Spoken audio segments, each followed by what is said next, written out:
Hello, and welcome back to the Misty Morrison Podcast. I'm your host, Misty Morrison, and this is episode 28 of Was I in the Wrong?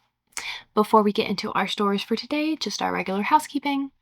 Please remember to engage with the content to help the channel grow. If you are listening on podcast, please leave a 5-star review, subscribe to be notified when I post a new episode, and share it with a friend. If you are watching on YouTube, please comment with your thoughts on the stories, like it, subscribe for more, press the bell icon to be notified every time I post a new video, and share it with a friend.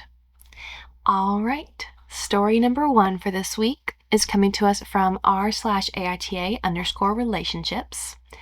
Would I be the asshole if I break up with my girlfriend because she does not want a child or children?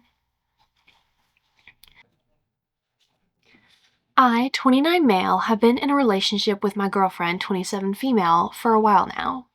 We love each other deeply and have a really good relationship overall. Strong emotional connection, mutual respect, shared values in many areas. But there's one major difference that we can't seem to overcome. I want children, and she absolutely does not.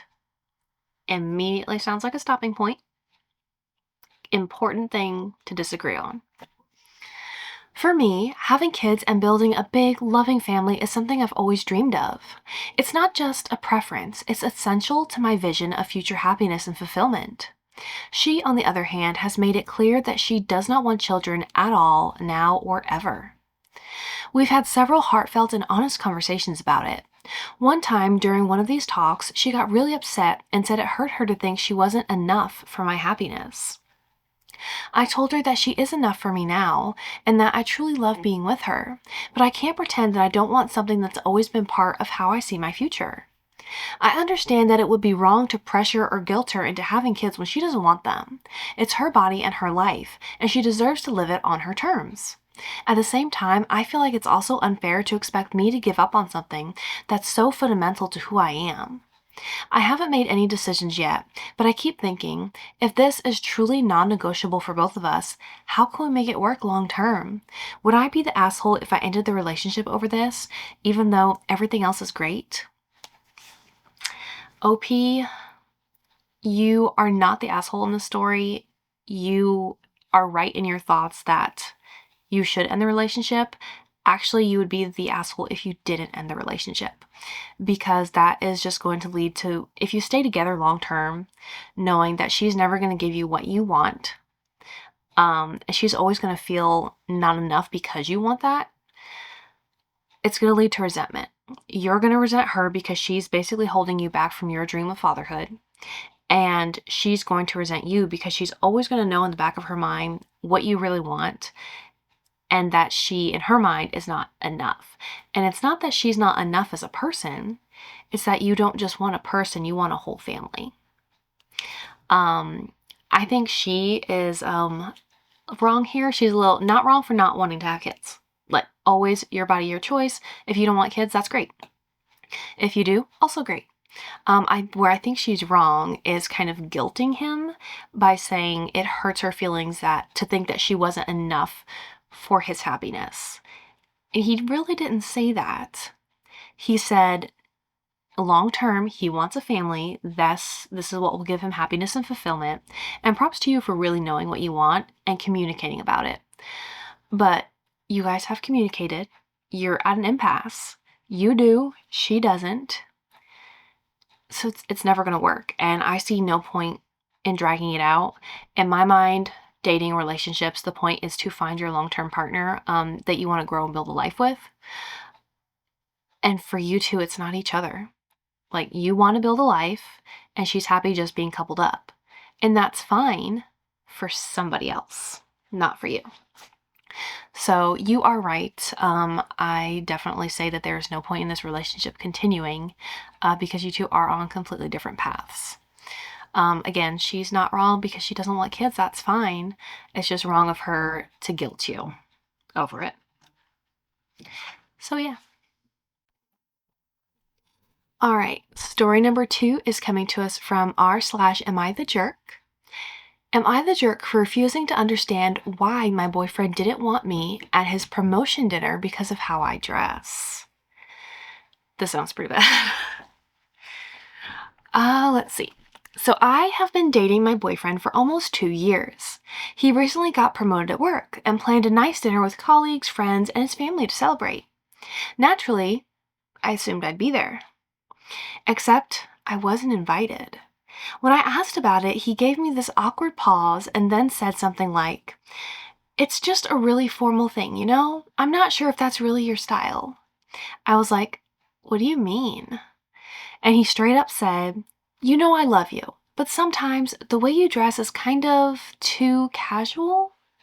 It might not give the right impression around my boss and coworkers." I was stunned. I always dress comfortably, sure, think neutral colors, clean sneakers, minimal makeup, but never messy or inappropriate. I just don't do heels and bodycon dresses, and apparently that was an issue. So far, not going the direction I thought it was going. I told him if he didn't want me there just because I didn't dress how he wanted, then maybe I didn't need to be part of his big moment at all. Now he says I'm overreacting and making a big deal out of something that's not that deep. He claims he was just trying to protect my feelings by not inviting me at all, but that just makes it worse, doesn't it? He keeps saying I should understand that there's a time and place for everything. I say he should understand how much that hurt. Ooh, okay. OP, you are right. And your boyfriend is wrong here. Honestly, I thought this was going a different direction. I thought this was going to be a story about, like, you dress really provocatively or, really messy. So, something like that where actually you'd be the one who is wrong. And he would have reasons to feel like he couldn't take you to something professional like that. Um, I want to know, like, has he never seen you dress up for anything? Like, have you guys never been to, like, anything fancy or an event together before? Because in my mind, the fact that you always dress comfortably, neutral colors, clean sneakers, minimal makeup, that sounds like pretty standard everyday wear to me. Maybe he works in like a law firm or something where people are wearing three-piece suits every day, and that's like his standard. Um, but that's by no means the normal person's everyday standard. What you wear sounds perfectly average. And I don't see from the details that you've given what would lead him to think that you wouldn't be able to dress appropriately for a big dinner like this. Yeah, and I mean, I even feel like regardless of what he thinks about what you normally wear, which if it was an issue, it should have been a conversation before now. But regardless of what he thinks of that, he should want you there enough to invite you and enough to say, "Hey, this is, a really big day for me. It's really important. Let's coordinate our outfits." And then it's easily an open forum for you guys to, look at what he's wearing, color coordinate together, and in advance he'll see what you're planning on. And, if it was something really casual, like if there were sneakers instead of like some kind of dress shoe, he could say, "This is actually going to be a fancier event than that. Can we dress it up a little bit?" I feel like that would have been a perfectly fine conversation to have to like make his expectations and his desires around this event known, rather than just saying, "She doesn't dress the way I expect that this event should be dressed on the regular day to day, so I'm just not even going to invite her." That to me says that he doesn't care if you're there. And that sucks. I don't think you say, okay, you say you've been together for almost 2 years. And I feel like 2 years in for sure, if you're still dating, he should want you at his life events. Like he should want you to be there to be his person. And the fact that he's letting the way you dress on the everyday dictate that you don't matter at an important event in his life, that says more about what he's thinking than just about this event. He keeps saying that you should understand that there's a time and a place for everything. Time and place for what? For you as a person to exist? Because if he loves you, like you guys have been together for 2 years, at this point he should love you. At this point he should be seeing a future with you. In which case the time and place for you would be everywhere all the time. because, like, thinking of building a life together, you two would be a package deal. It's not just, oh, this event's too fancy for you to go to, you stay home. No, yeah, you are not overreacting. You are right for feeling hurt. He said a lot of hurtful things in this without actually saying them. And yeah, he maybe didn't mean it to be that deep, but the things that he implied with not inviting you and the reason why he didn't invite you, it is that deep. I'm glad you picked up on that. I'm glad you made it known. And honestly, I hope you update us later on, kind of letting us know how this goes, because I don't really see this relationship being one that lasts if he can't have those conversations with you in the first place, and if you're not important enough to be at his big dinner. All right, story number 2 is coming to us from r/AITA-H. AITA for telling my neighbor that her kid is acting like an asshole, and that's why none of the other kids want to play with him. Immediately no. I think she needs to hear that. So, let's see. AITA for telling my neighbor that her kid is acting like an asshole, and that's why none of the other kids want to play with him. I, 30 female, live on a fairly close-knit street where lots of kids play together. One neighbor couple, 25 female and 31 male, edit stepdad but kids call him dad, they met when she was 20 and he was 25 going on 26, has a 9-year-old son who has been increasingly left out by the other children. Honestly, I can't blame them. This kid constantly punches, kicks, and threatens the other kids. He's stolen toys, pushed a smaller child into the road, and tormented animals, including throwing things at a blind elderly dog in our neighborhood. Today was the final straw. Within just a few hours, this kid gave a 4-year-old a black eye, threw stones at passing cars, stole another kid's phone and threw it down a storm drain, used a Nerf sniper to target practice on a 1-year-old in a stroller. Naturally, this caused a massive uproar. A group of angry parents and kids gathered outside the family's house. I can see the pitchforks and the torches. When the boy ran home, his mom came out confused and trying to calm everyone down. I'll admit, she's usually kind, but she uses gentle parenting and doesn't discipline her son, ever. Now it makes sense. Later, she and I were talking in the garden, and she said she doesn't understand why her son can't make friends. 'Cause he's a menace. She described him as just spirited and just exploring himself. Excuse. And suggested it was the other kids who needed to be more understanding. No, they don't need to tolerate being bullied and abused. That's when I told her bluntly, the reason he can't make friends and the reason people keep complaining is because he's acting like an asshole. Every time he's outside, he's either hurting someone, breaking something, or harassing people and animals. And you don't do anything about it. Even when there's undeniable proof in front of you. You excuse it as kids being kids. And then tell him it's okay because he's just expressing himself. She asked for one example of when she's done that, and I said, today, after all the parents told you what he did, I bet he's inside playing video games like nothing happened. Her response was, that's just roughhousing, stuff breaks, people get hurt. When has he actually done anything bad?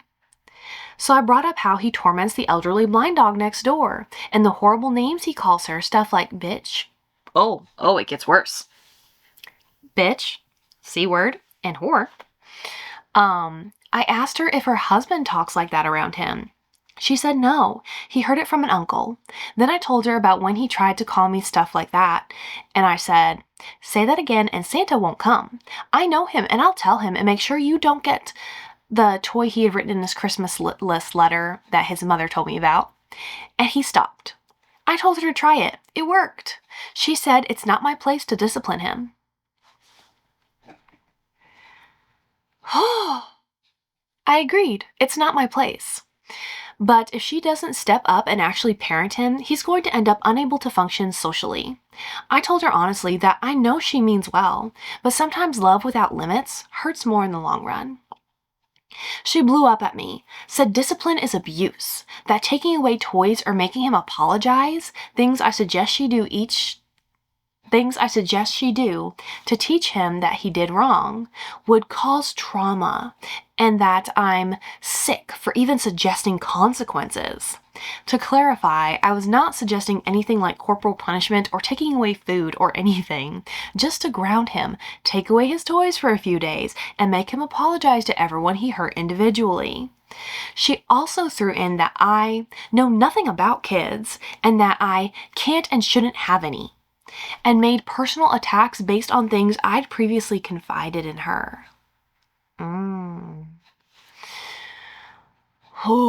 A few hours later, her husband came to my door demanding to know what I'd said because his wife was upset and refusing to eat, and told him I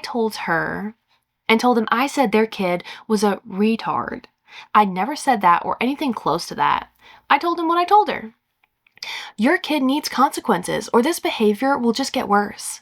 He started with the kids will be kids line, but clearly hadn't been told the whole story, so I listed off what happened today. Apparently, his wife had downplayed everything as little accidents. He went home, they had a fight, and now my partner and another neighbor, an older woman behind us, are saying I should have just stayed out of it, and I'm just causing drama. But I'm not going to let her tell him I said something like that. All I told him was the truth. So, am I the asshole for telling my neighbor her kid's an asshole and apparently triggering a fight between her and her husband for telling him the truth?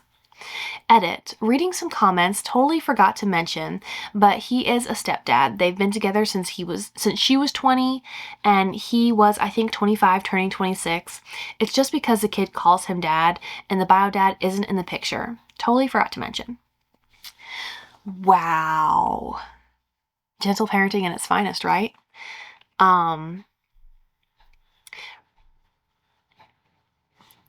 Short answer, you're right. Somebody needed to tell them. Mom is Delulu. She's completely in denial. Like, her kid is a menace to society, and she won't admit it because she refuses to adapt her parenting style to the child that she has. Okay? She's Delulu. I think someone needed to tell her, and she's so upset and being a child refusing to eat because you burst the mental bubble she had created for herself to keep her ego safe. You ruined that for her, and she needed that ruined because she is raising a threat to society. Like, we know serial killers start with abusing animals, and he's already not only abusing animals but abusing other kids. And she thinks it's okay. And it's not. And she's especially the bad guy here. When she turned around and lied to her husband saying that you called your kid a retard, that crosses a line. It would have crossed a line if you had said it, but it especially crosses a line that she made that up herself to make you look bad because she didn't like the harsh reality that you presented to her. You're right, kids need consequences. What the consequences look like, every parent gets to decide for themselves. It doesn't have to be corporal punishment, but she's actively seeing consequences of her child's behavior, and I'm really glad that the husband came and talked to you. I'm glad you caused this fight, because apparently she's been lying to him too about everything that goes on when he's playing with other kids and why they don't want to be his friends. You can't blame the other kids for not wanting to be friends with someone who is mean to them and someone who hurts them.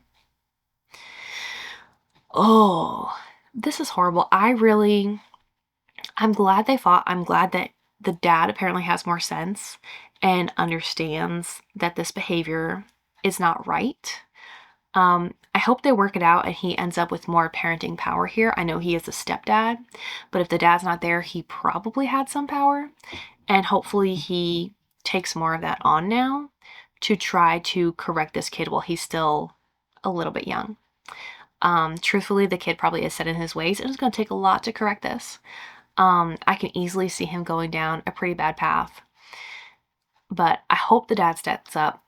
I hope the mom wakes up and accepts some help, at least from her husband, to try to better the situation, not only for the family, but for society. Because you're right, he's going to grow up not knowing how to socialize because he's gonna, grow up to be a teenager and then an adult, thinking you can just be mean to everybody and abuse people and life goes on.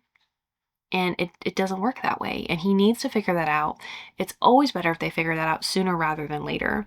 So I'm proud of you for having the nerve to say something. I'm sorry that she took things that you previously confided in her and turned them against you. And I really hate that your partner and this other neighbor are against you because you said what everybody needed to say and they were just too scared to. So you are right. And I hope your partner pretty quickly changes his tune. Yeah. Oh, that was a lot. Okay. Oh, that's a bad one. Okay, moving on. Maybe we have a palate cleanser lined up, I hope. Story number 4 is coming to us from r/AITH. Daughter was upset with me, so I told her the truth. AITAH. During the last half term from school, a little kind of last-minute camping trip was on the cards. I contacted my ex-wife to tell her the days we'd be away for and asked if I could take our daughter with us. My ex-wife said no. No idea why she said no. Our daughter is 9 and I see her and have her in my care a lot. I was quite surprised she said no, to be honest. I didn't want to argue, so I said okay. I'm not about to argue and fight with my ex-wife. I've had enough of that. The day before we were going on the camping trip, I had my daughter in my care for the day. The moment I picked her up, something was off, so I asked her what was wrong, and she got upset about the camping trip and didn't understand why I didn't want to take her with me. I got irritated instantly because it was clear my ex had told her about the little trip, and had also made out it was me who didn't want to take her, when that wasn't the truth. So I said to my daughter, well, that's a conversation you should have with your mom. I wanted to take you. Your mom is the one who said no, which is the truth. She was even more annoyed then, but throughout the day she cheered up and got over it, and we went out for the day and had fun. I took my daughter home that night, and by the time I got home, her mom had messaged me having the nerve to give me grief because our daughter was now pissed off at her. I told her, should have thought about that before you lied to her, but okay. I then ignored her after that. Was I the asshole in that? My partner huffed and said, you started something now. But what the hell was I supposed to do? Let my daughter think I didn't want to take her on the trip? Let my daughter be annoyed at me when I did nothing wrong? F that. Edit. Seeing as people want to be weird in the comments, I thought I'd add some extra information. 1. Half term is out of school. She would not have been taken out of school. 2. During half terms, I can have my daughter for extra days if planned with my ex-wife, hence why I asked during the half term if I could take her camping with us. My ex-wife said no. 3. I don't live in America. Don't assume your country's rules apply to where I live. We don't all live in America. 4. The camping trip was not out of the country. It was in the same place about an hour's drive away. Perfectly fine distance. When I have her in my care on weekends, I've often taken her places further away than where the camping location is. Hence why I'm confused why my ex-wife said no to this simple request. 5. Thanks for the logging comments, but I do that already when necessary. This isn't the first time my ex-wife has tried to play games. 6. During school terms, I have her pretty much half the week. I have her overnights. But during out-of-school days, half terms, and summer holidays, me and my ex-wife can come to terms on different days, extra days, and whatnot. But if there is some kind of new day trip or plan, especially on my side, my ex-wife likes to know and give her consent, which I respect. But she's playing games this time for some reason. I don't know why. I hate this for your daughter. Yeah, because your ex-wife did just absolutely try to alienate you from your daughter. And especially at 9, it's just such an impressionable age, like right heading into puberty. I think you're right. There's no reason for you to let your daughter be mad or annoyed at you because she was lied to by someone else, trying to make you look like the bad guy, which is really curious. Yeah, I think telling her the truth was the right thing to do, especially because you forced the ex-wife to be honest with her. You forced her to take accountability for her own actions. That's important. And hopefully that kind of puts a stop to that behavior with her. I think she did that hoping you would just accept it and not push the issue. And that's why she's mad now. And she can be mad because she's the one who was wrong. And she has no expectation for you to cover for her lies with your kid when it would hurt you to do so. You're right. Ex-wife is being crazy. And also I'm really bothered that your partner is upset that you started something now. You didn't, she did. The ex-wife started it. And you have no reason to tolerate that. So good for you for standing up for yourself. And I hope your partner can quickly get over that, because this is not a situation that you created and it's not your fault. So OP, you are right. All right, that is 4 stories for this week's episode of Was I in the Wrong? That is us done for the day. Thank you so much for being here, and I'll see you next time for another episode of the Misty Morrison Podcast. Bye.